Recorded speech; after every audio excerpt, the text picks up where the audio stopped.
Olá, telespectadores da TV FIB, canal Universitário de Bauru. Estamos no ar com mais uma edição do Mundo Acadêmico.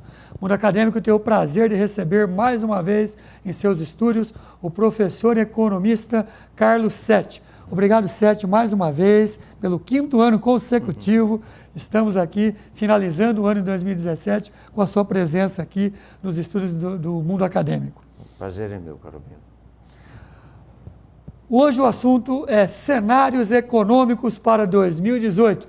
Nada melhor do que falar com o especialista, economista, professor Carlos Setti. Bom, Setti, estamos acostumados já pelo 5º ano consecutivo recebê-los aqui no estúdio da TV FIB e no Mundo Acadêmico para analisarmos o que aconteceu em termos de cenário econômico, político, em 2017. Como é que a gente vai estar finalizando esse ano de 2017, que não foi fácil, muitas turbulências econômicas, políticas, e como é que, na sua visão de economista, você enxerga como é que a gente vai iniciar 2018.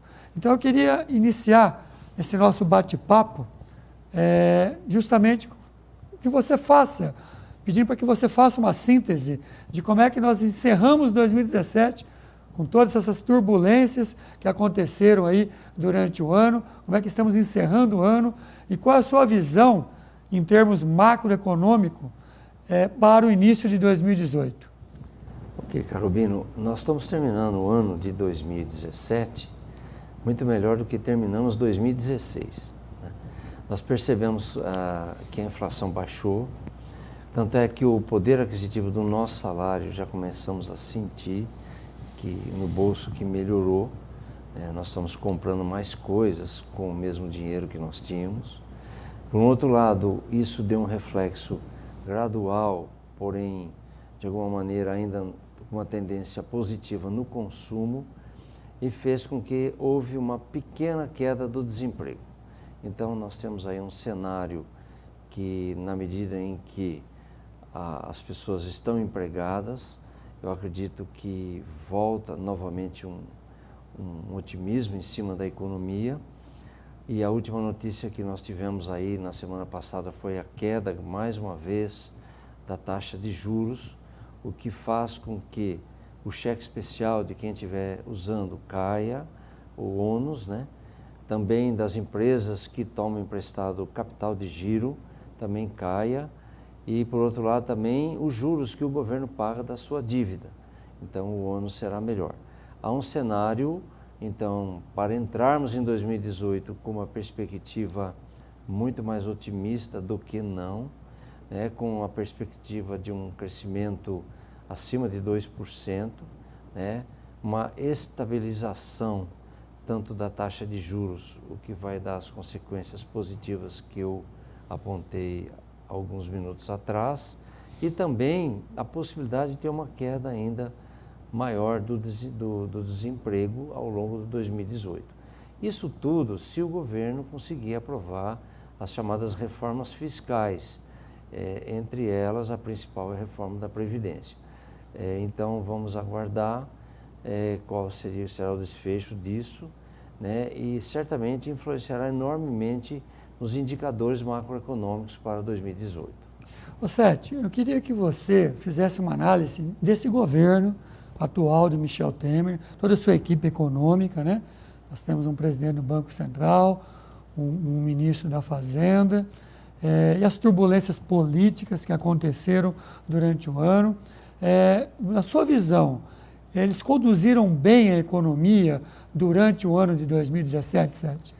Com certeza, né? O Henrique Meirelles no Banco Central, o Henrique Meirelles no Ministério da Fazenda e o Ilan Fritjan no Banco Central, a meu ver, e a ver da maioria do consenso das pessoas, conduziram muito bem a economia. O que, na sua opinião, eles poderiam ter feito, que não deixaram de fazer? Algum ponto que, na sua visão de economista, de homem de indústria, de executivo, poderia ser feito e não foi feito, Setti? Olha, eu penso que poderia ter dado um corte maior nas despesas do governo, né, para que essa dívida nossa não fosse tão grande. Pelo contrário, no meio do ano, e às vezes não depende isso do ministro da Fazenda, na verdade dependeu muito mais da jogada política do Temer, que teve que gastar muito dinheiro. Em dois momentos, né, Dois Sete? momentos para se livrar exatamente Do impeachment, do né? impeachment. Isso ele gastou muito dinheiro em verbas para deputados. Então, isso aumentou o gasto público num ano que não poderia. Isso fez com que o déficit público, antes estimado em 150 bilhões, foi para 170. Né? Então, é o que deverá terminar o ano. Então, acho que isso é o que poderia ter sido feito e que não foi feito. Porém, nós economistas sabemos que, feliz ou infelizmente, a linha econômica depende muito da política. E a política que está aí hoje é da pior qualidade, né? Do presidente Temer e todos, a maioria dos seus assessores, é muito ruim, né? Tanto é que as evidências e a popularidade do presidente mostram isso. O que nós esperamos? Terminar o ano, ele vai terminar o ano que vem. Esperamos que ele mantenha exatamente esses dois profissionais, o ministro da Fazenda, o Meirelles, e o Ilan, do Banco Central, que eu acredito que nós vamos entregar o governo para o próximo presidente muito melhor do que estamos hoje. Entendi. Sete, na visão sua, saindo um pouquinho da questão governamental, essa análise que você fez aí de 2017, e entrando especificamente na microeconomia, na economia de empresa, no bolso daquela pessoa física que está nos assistindo. 2017 não foi fácil. Não foi. Não foi fácil. Eu queria que você dirigisse a palavra justamente para quem está nos assistindo, seja ele empresário, né, independente do porte, ou seja ele pessoa física. O que aconteceu em 2017, na sua visão de economista, que ele deixou de fazer, poderia ter feito, e o que fica para 2018 aí como lição para esse empresário e para essa pessoa física que agora vai ter que conviver com juros, né, de uma Selic de 7%, que estamos encerrando aí o ano de 2017. Olha, o ano 2018, ele será comandado, a reorganização da economia será comandado pelas empresas. As empresas cansaram ao longo de 2017 de esperar o governo fazer alguma coisa e não acontecia. As empresas se movimentaram, porque todo mundo tem mais ou menos noção do seu negócio. Cada empresário, no seu ramo, ele geralmente domina. Chegou uma hora que era o seguinte, ou nós começamos a movimentar ou nós vamos morrer, todo mundo vai morrer. Fora os que já morreram, né? Fora os que abriram recuperação judicial, ou os que foram à falência, ou mesmo os que estão vivos, mas num total desequilíbrio econômico e financeiro para poder recuperar essas questões em 2018. Então eu penso que os empresários cansaram de esperar e começaram a fazer alguma coisa. Foi isso que fez a taxa de desemprego cair um pouquinho, foi isso que fez com que as indústrias voltassem a crescer depois de 38 meses. Seguidos, né? Seguidos, são 3 anos de crescimento para baixo. De perdas, né? Agora eles voltaram a crescer. E você sabe, isso é uma perspectiva para 2018, você sabe que quando a indústria volta a crescer, quem paga os melhores salários do mercado são as indústrias. Os salários nas indústrias são maiores que o comércio, que serviços, etc. Então, quando o salário fortalece, ele vai gastar no comércio. Automaticamente a economia tem uma reativação. Então, eu penso que em 2018, com a expectativa de crescimento, que foi considerado essa semana de 2,8%, é bastante bom. Imagine você que em 2016 nós tivemos menos 3,8%. Nós estamos falando agora em mais 2,8% em 2018. E foi uma sequência de quantos anos de PIB praticamente negativo? 3 anos, né? 2014, 2015, 2016. 14, 15, 16 seguidos de PIB negativo. Então, como é que uma economia pode sobreviver e resistir a tanta desordem de macroeconomia? Então, caro Bino, eu penso que será comandada a reorganização da economia brasileira o ano que vem pelas empresas que vão trabalhar, que vão de alguma maneira tentar reconquistar o mercado consumidor perdido.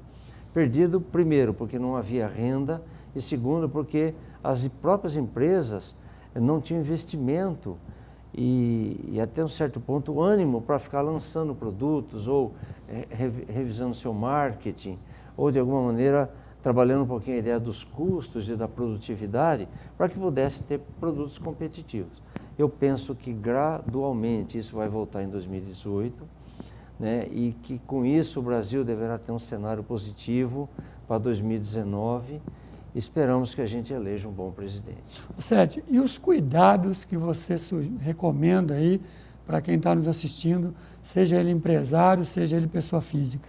Quais são os cuidados macro, tanto no aspecto econômico como financeiro? Sim. Para o empresário, eu penso que tem que ter um pouco mais de coragem em 2018. Temos que ter aquele espírito empreendedor que foi sempre característica do brasileiro, né? Eu penso que o empresário tem que fazer a leitura do que agrega valor ao seu consumidor e fazer esse tipo de produto, se reorganizar para isso. Eu penso que não deve deixar de investir em marketing. Claro que uma coisa é a adequação do marketing ao tamanho da sua empresa. Sim, é lógico. Nem todo mundo pode colocar no horário nobre da televisão, porque isso é caríssimo. Não estou falando disso, né? Estou falando de pequenas e médias empresas que tem que fazer um marketing diferente. E até aquilo que prepondera aqui na nossa região, né? Sem dúvida. São as pequenas e médias empresas, né? Mesmo indústrias, né? Mesmo indústria, sim.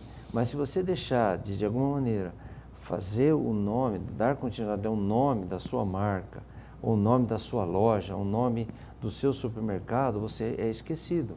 Então, na hora de crise, é uma hora que você não pode esquecer do marketing, você tem que fazer adequação. E, por último, reforçar a gestão de caixa.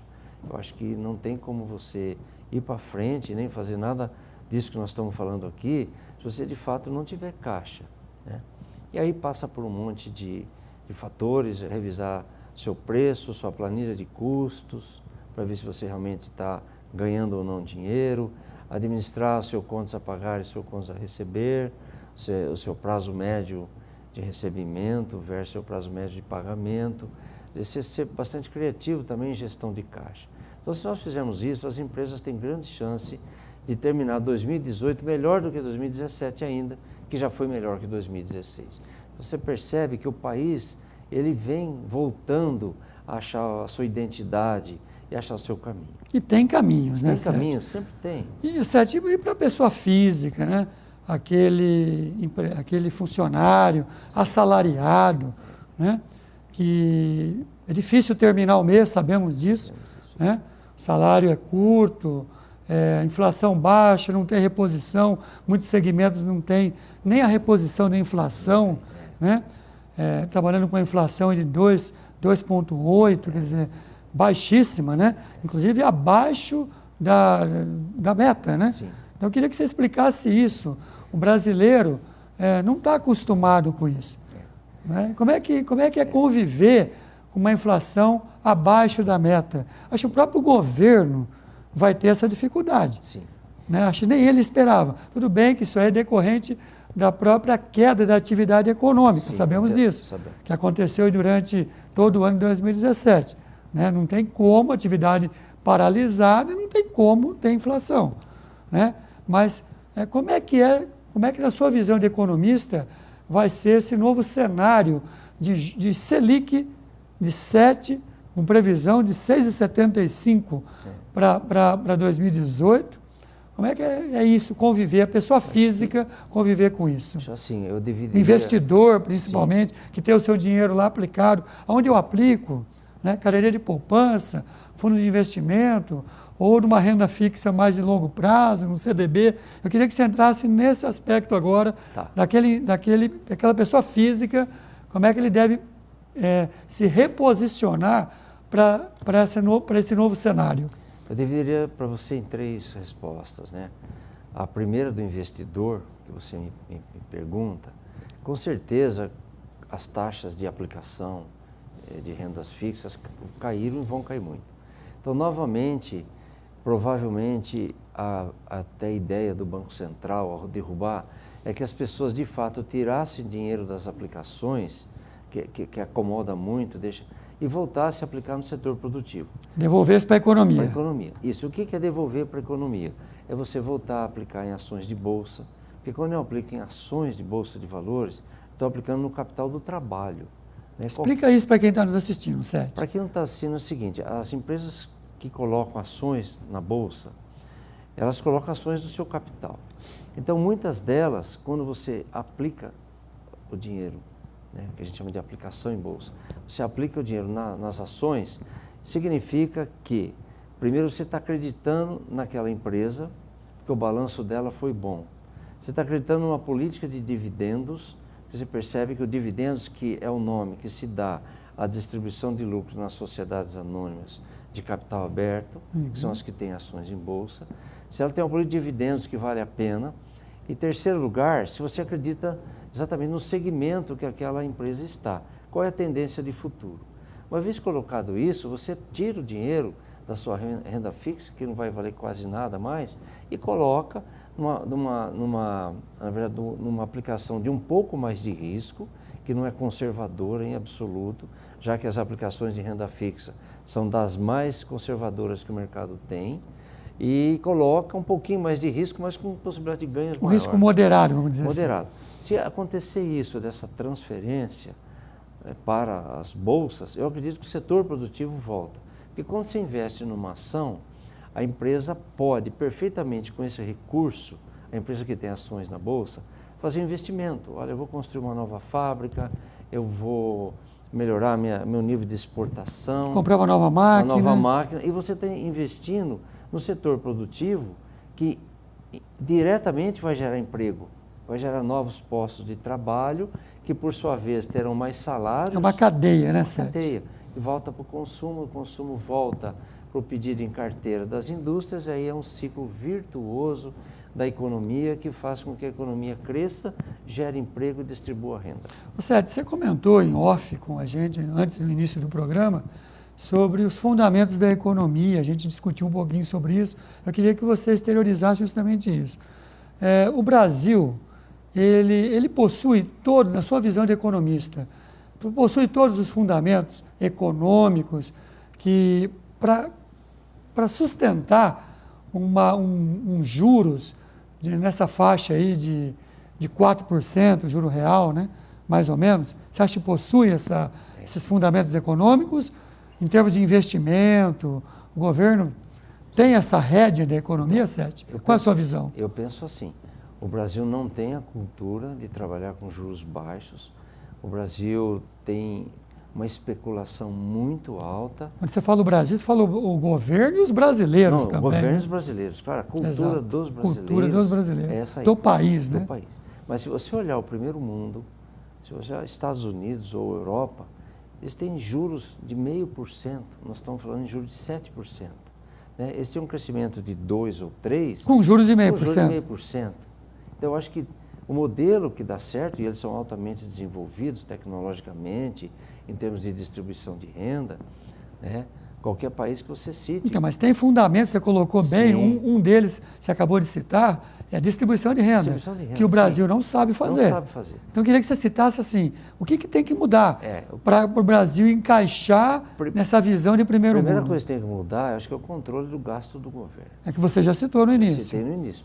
Quer dizer, o gasto público, para mim, é a primeira coisa que tem que controlar, que gera a tal da dívida pública. É o governo fazer a sua lição de casa. Por quê? Se nós, no nosso orçamento familiar, a gente gastar mais do que a gente ganha, você imagina o desastre que dá em qualquer classe social.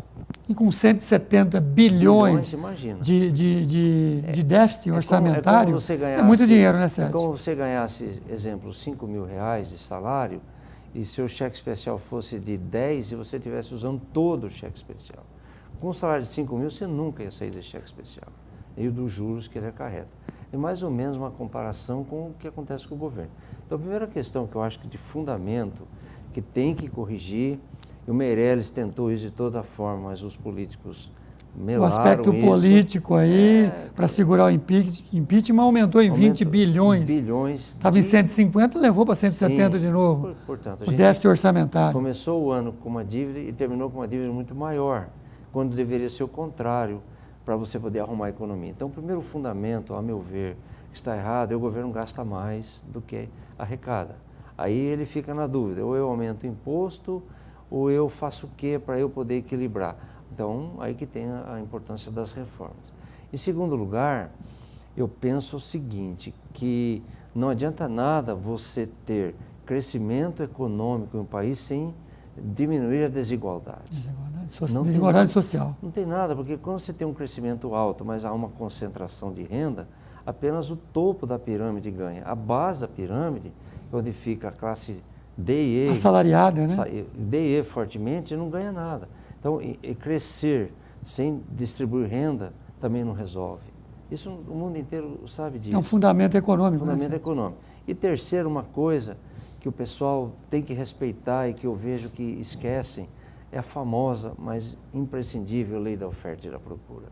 O empresário que sabe administrar a lei de oferta e procura, ele cresce, ele vai para frente. Mas o pessoal esquece os fundamentos. Então, a meu ver, controle da dívida pública. Segundo lugar, crescimento com distribuição. Não adianta crescimento com concentração de renda.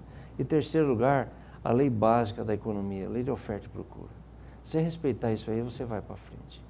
Sérgio, e você, como economista, você entende que o governo atua, interfere muito na economia?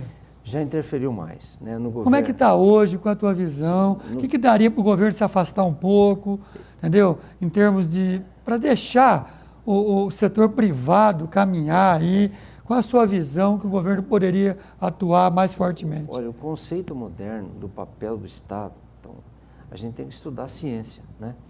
Então, a ciência política que diz qual é o moderno conceito do papel do Estado, é que o Estado ele tem que atender o bem comum e o resto deixar para o capital privado. O que é atender o bem comum? O Estado tem que cuidar da saúde, da educação, do saneamento básico, da infraestrutura, né? Ele tem que criar estrada, criar portos, criar aeroportos para as pessoas viajarem, seja em turismo ou a negócio, ou escoarem a produção. Dar condições para a geração de renda. Isso, e a partir daí o resto é com o capital privado. O capital privado que é o capital de risco, esse que tem que montar empresa, esse que tem que exportar, né? Esse daí que tem que recolher o imposto para o governo fazer saúde, educação, saneamento básico, etc. Esse é o papel moderno do Estado.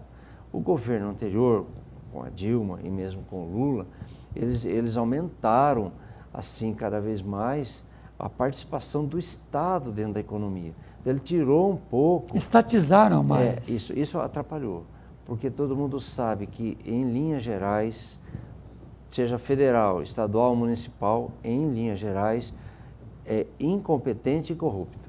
Porque era um governo populista. Populista, né, que não estava muito preocupado com o país, mas com a própria popularidade, né? Isso ficou evidente depois que acabou a fase, o ciclo, né, do governo anterior, deu para perceber claramente as diferenças. O Temer está fazendo alguma coisa? Não. O Temer não está. Quem está fazendo são os ministros, né? O Temer não tem, na verdade, o referendo popular de poder mexer de forma mais corajosa. Eu penso, e nós temos que de fato fazer alguma coisa por isso, que o nosso próximo presidente possa ter uma visão moderna da economia. Não mais uma visão, a meu ver, estatizada, não uma visão totalmente liberal, porque aí o poder econômico é que manda, mas uma visão sem conotação com nenhum partido, mas uma visão social-democrata, sem conotação com nenhum partido.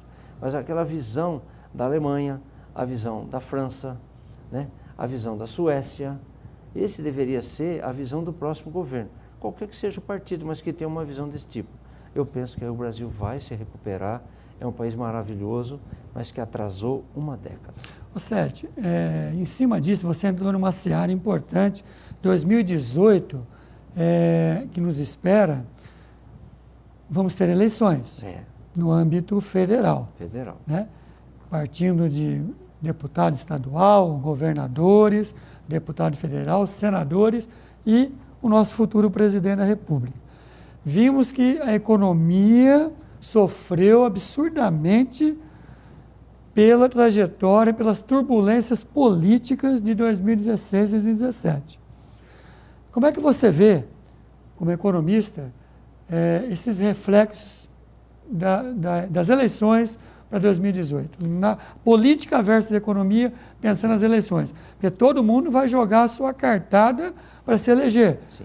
O povo, o eleitor, está uma incógnita. Sim. Os próprios políticos não sabem o que fazer. Estão mudando de nome de partido, estão pulando de galho em galho, porque estão começando a perceber que perderam muito terreno, muita base. Qual a tua visão aí? O que nos espera para 2018 em termos de política e esses reflexos na economia? Como eu vejo? Eu vejo assim, pelas pesquisas, últimas pesquisas, os dois candidatos que estão na frente são dois populistas, um de esquerda e um de direita. Se esses dois candidatos prevalecerem até o fim, eu acho que nós vamos ter de novo um debate assim, o bem contra o mal, né, o certo contra o errado. Vai cair na mesma seara. Na mesma seara, e aí você pode esperar um governo péssimo, a meu ver. Um governo péssimo em termos econômicos. Isso tudo bem que eu resguardo assim a liberdade de dizer que é uma opinião pessoal, mas se você perguntar para muita gente, tá. O que nós imaginamos é que a gente possa ter um debate maior, e nesse sentido... Surge um terceiro nome, talvez. Ou o sistema judiciário brasileiro definisse rapidamente, eu vou citar nome porque é desse jeito, o que vai acontecer com o Lula.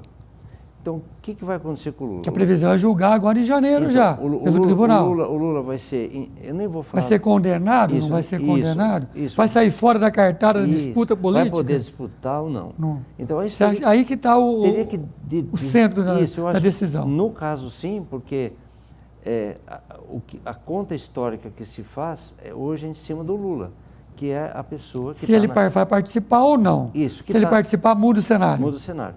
E está na frente na pesquisa hoje. Então, quer dizer assim, eu acho que o judiciário teria que definir. O Lula é réu, vai preso.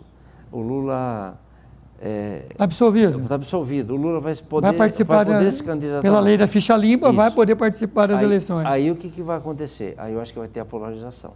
Se o Lula não puder, daí a importância do judiciário agir, estou falando do candidato como candidato em si. Sim, não uma pessoa, não como candidato. Não no mérito. Né? Até porque ele está em primeiro lugar. Alguém deve acreditar nele ainda. Certo. Ele não está em primeiro lugar. Então, segunda coisa, eu acho que se o Lula, então, não puder ser candidato, eu acredito que a polarização deve deixar de existir, a não ser que se lance, que o partido do Lula lance algum outro candidato e ele apoia atrás, mas já não é o mesmo peso do Lula. Sim. O peso do PT hoje é o Lula. Né? O Lula ainda continua sendo o cara que deixa o PT vivo, a meu ver. Então, em segundo lugar, se não tiver a polarização, eu acredito que vai ser possível debater o Brasil. Aí eu acho que vão ter 5, 6 candidatos e a gente vai poder debater o Brasil, a meu ver. E aí sim você vai poder debater todas essas questões colocadas aqui. Como é que nós vamos trabalhar essa ideia da dívida pública, essa ideia da inflação, essa desemprego, ideia da distribuição de renda, essa ideia da educação, como que vamos educar esse povo para ele ser um povo que tem uma divisão de renda maior, que possa alcançar espaços maior, que tenha consciência maior para votar e etc. Eu acredito que sem a polarização nós poderemos ter um debate maior, poderão aparecer candidatos. Perfeito. A meu ver. Satê, é pena que é uma vez por ano, né, que a gente fecha esse cenário, né? Sem dúvida, Carol. Mas eu queria, como a gente faz todos os anos, que você faça um prognóstico, uma visão de quem realmente está no mercado, é um executivo de indústria, economista renomado aqui na cidade de Bauru e região, com alguns agregados econômicos na sua visão para 2018. Né? Temos aí já o Boletim Focus, que acabou de sair, está quentinho aí, Sim. já citou, já está comentando sobre alguns números para 2018. Eu queria que você comentasse alguns elementos, alguns agregados econômicos na sua visão para 2018. PIB, dólar, taxa de desemprego, taxa Selic, já foi comentado aqui, e a inflação. E como é que a gente deve conviver com isso para 2018, fechando aí o nosso bate-papo. Todas as previsões levam para dizer que nós vamos ter um crescimento do PIB maior que esse ano, algo em torno de 3%. O pessoal está apostando entre 2,5% e 3%, o que é significativo. É evidente que quando a gente diz que o país vai crescer 2,5% ou 3%, alguém vai crescer 5% e alguém vai crescer 0%. Sempre quando a gente fala que o país vai crescer é na média, né? Mas a média deve ser isso e as empresas estão puxando isso. Singular, taxa de juros.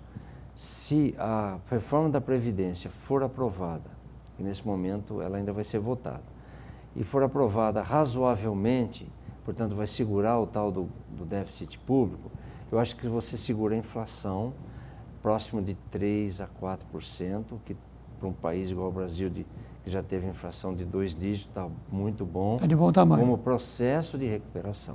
E, consequentemente, você segura a taxa de juros em 7%. Eu acho que a taxa de juros vai depender muito da taxa de inflação.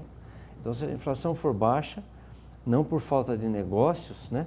Que a inflação baixou esse ano por falta de negócio. De atividade econômica, né? Não tem nada, eu tenho que vender meu produto, eu baixo e vendo, foi por isso. Mas, em linhas gerais, nós podemos pensar que se tiver como uma inflação sob controle, o juro fica baixo, as empresas se desendividam, as pessoas físicas também vão entrar num processo não mais de aumentar suas dívidas, mas de sair das suas dívidas. De recuperação. Recuperação do seu poder de consumo. O dólar deve ficar muito próximo a este ano, 3,20 a 3,30, o que vai propiciar esse ano um superávit excelente de mais de 40 bilhões de reais na balança comercial brasileira. Isso já é um sinal que estamos recuperando, porque quando eu exporto muito, eu gero emprego aqui dentro, né? Já que o mercado interno não é consumidor por falta de renda, eu exporto, de alguma maneira, eu gero emprego. Então, é um modelo econômico que pode se recuperar. Eu tenho, pessoalmente, uma expectativa muito melhor ou muito boa para 2018, né? Se o governo não atrapalhar.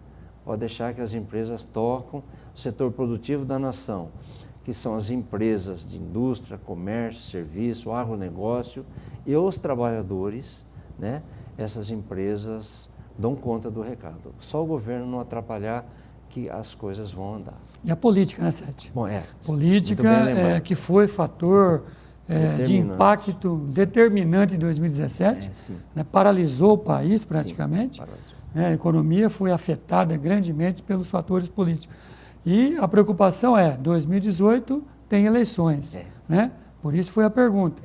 E é bom ouvir de um economista e com a sua experiência essa expectativa positiva para 2018. Sim. Mas alertando quem está nos assistindo, vai depender muito do governo fazer a sua lição de casa, vai depender muito de como é que esse cenário político vai se desenrolar para 2018, não é isso, Sérgio? É isso mesmo, com certeza. E, como nós falamos, você afirmou, a economia depende da política. A economia é uma ciência extraordinária, mas é uma ciência neutra. Depende muito do poder econômico que está lá para dizer se o caminho da política é para cá ou para lá. E a gente viu nos últimos 20, 25 anos desse país exatamente isso. Foram várias tendências, vários governantes, partidos com tendência diferente que deixou o país desse jeito. Então, Perfeito. Quem manda na economia é a política. Perfeito. E a economia é uma ciência neutra. Sete, fala para quem está nos assistindo, para fechar o nosso bate-papo. Recomendação para o empresariado e recomendação para a pessoa física para 2018. Ok, para você que é pessoa física, não gaste mais do que você ganha. Essa solução que é de Aristóteles ainda, o grande filósofo grego, é sábia, porque olha, se eu gastar mais do que eu arrecado, não tem como endireitar a minha vida. Imagine se você tiver um fator extraordinário na sua vida, como por exemplo saúde, e você tem que gastar em remédio, em hospital, o seu desequilíbrio é muito grande. Outra questão, se você poupar, pouco que seja, você vai fazer bons negócios. Porque quando tem crise, se você tem um pouquinho de dinheiro, você compra um terreno, você compra uma moto à vista, você compra um jogo de sofá, você faz qualquer coisa dentro da sua possibilidade com poupança. Então é muito importante. E a poupança, como conceito econômico, nada mais é do que a diferença entre a renda e o consumo. Então, se você consome mais do que você ganha, você nunca vai sobrar para poupar. Eu acho que esse é o primeiro ponto, isso vale para qualquer classe social. Lembrando que os dissídios coletivos, assim como foram no final desse ano, os dissídios coletivos serão menores em 2018, porque a inflação foi baixa.